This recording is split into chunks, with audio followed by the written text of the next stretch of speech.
दोस्तों, आखिर क्यों पैरों पर ही बाण लगने के बाद श्री कृष्ण जी ने अपने शरीर का त्याग किया था?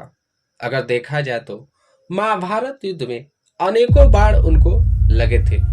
तो क्या कह सकते हैं, जरा के बाणों में कोई खास बात थी या फिर श्री कृष्ण जी के पैरों से जुड़ा कोई रहस्य था जिसके कारण उन्हें पैरों पर बाण लगा और फिर उन्होंने अपने शरीर का त्याग किया था?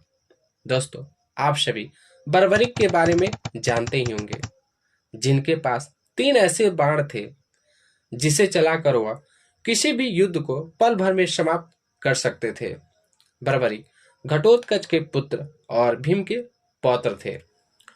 उन्होंने ऐसी ऐसी दिव्य सिद्धियां प्राप्त की थी जिनसे वह महाभारत युद्ध को पल भर में समाप्त कर सकते थे। परंतु बर्बरीक ने अपने गुरु विजय सिद्ध सेन को यह वचन दिया था कि महाभारत युद्ध में जो पक्ष कमजोर पड़ने लगेगा, बर्बरीक तुरंत उसकी ओर से युद्ध करने लगेंगे। अर्थात भले ही वह पांडवों की ओर से युद्ध करें, लेकिन जैसे ही कौरव पक्ष कमजोर पड़ता है, वह तुरंत पांडवों को छोड़ कौरवों में शामिल हो जाएंगे और कौरवों की ओर से युद्ध करने लगेंगे।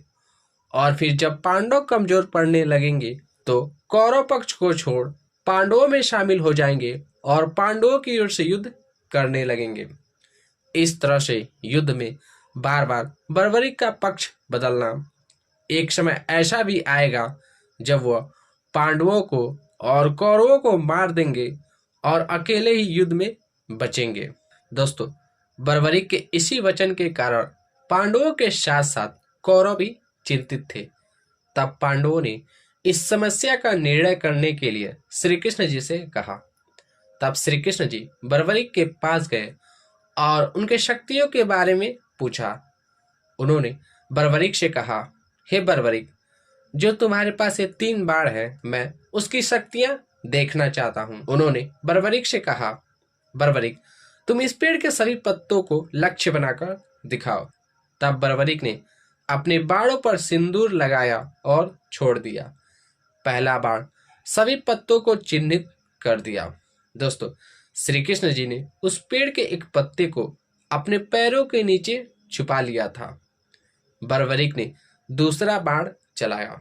वह बाण सभी पत्तों में छेद करने लगा और अंत में श्री कृष्ण के पैरों को घायल करते हुए उस छिपाए गए पत्ते में भी छेद कर दिया। तब बर्बरीक ने श्री कृष्ण जी से कहा था, प्रभु, इस बाण के प्रभाव से वह घायल पैर कोमल हो गया है, इस पर कभी भविष्य में कोई चोट ना लगे।